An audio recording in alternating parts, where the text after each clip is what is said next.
आइए आज के इस क्लास में हम लोग बात करते हैं कि जैसे कोई व्यक्ति है वो अपने बिजनेस से पैसा लेकर के 10 लाख 5 लाख इकट्ठा कर लेते हैं, या कभी कभी लोग क्या करते हैं जब शहर जाते हैं नौकरी करके जॉब करके तो उनको उनकी कंपनी से पैसा मिलता है। या कभी क्या होता है जो हमारे पूर्वज होते हैं ना, हमारे पिता होते हैं या पिता के पिताजी होते हैं, बड़े चाचा कह सकते हैं, बड़े पापा कह सकते हैं, तो ये लोग जब सरकारी जॉब करते हैं तो सरकारी जॉब से जब इनका रिटायरमेंट होता है तो कुछ पैसा ये लोग क्या करते हैं अपने पोते को, बेटे को, बेटी को ये लोग दे देते हैं 2 लाख 4 लाख 6 लाख रुपया।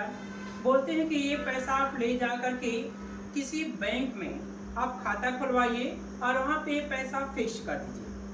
ठीक वैसे ही चार्ट को समझने के लिए हम लोग इस क्लास में बात करते हैं कि यहाँ पे राज नाम का एक कस्टमर हमारा है, यानी एक हमारा क्या है एम्प्लॉइज है, और वह एफडी करवा रहा है 1 लाख रुपए का, और बैंक हमारा है स्टेट बैंक, और वो टाइम क्या है उसका 10 साल का है, और बैंक से डिमांड किया जा रहा है, यानी बैंक वाले जो बैंक के मैनेजर होते हैं,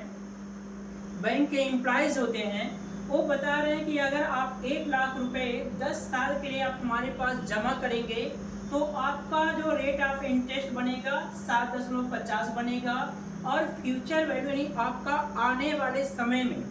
10 साल के बाद हम आपको 2,06,103 रुपया 15 पैसा देंगे। तो जो लास्ट हमारा दशमलव के बाद का अमाउंट होता है उसमें हमारा क्या होता है कि कुछ पैसा अगर है तो आपका रुपए में कन्वर्ट हो जाता है, क्योंकि जितने भी फाइनेंशियल कंपनी होती है ये सभी कंपनी आपका जो लास्ट का दशमलव के बाद की वैल्यू आता है इसमें लोग क्या करते हैं पैसे को रुपए में कन्वर्ट कर लेते हैं, और जितना रुपया बनेगा 1 रुपया 2 रुपया तो ये चीज आपको अपने किस्त के साथ में देना पड़ता है। क्लियर हो गया?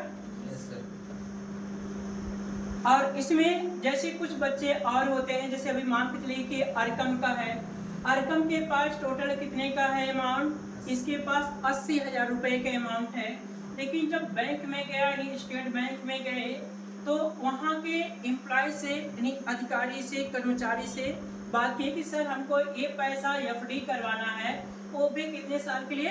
5 साल के लिए। तो बैंक हमेशा आपको सजेस्ट करेंगे कि कम समय के लिए आप ना करें, आप जितना अधिक समय के लिए करेंगे उतना ही आपका बेहतर रहेगा। तो बैंक के हिसाब से जो डिमांड आया है कि ये आप 5 साल नहीं, आप इसको कम से कम 12 साल करिए। 12 साल करने के बाद जो हमारा अमाउंट रहेगा वो भी प्लस होगा। देखिएगा स्क्रीन पे ध्यान से। अब जैसे हम अरकम का पैसा 12 साल के लिए लगा दिए और रेट ऑफ इंटरेस्ट इनका है 8%, तो टोटल इनका फ्यूचर वैल्यू कितना हो रहा हमारा 2 लाख। उन्होंने यानी अरकम अपने 80,000 रुपए को स्टेट बैंक में क्या किया,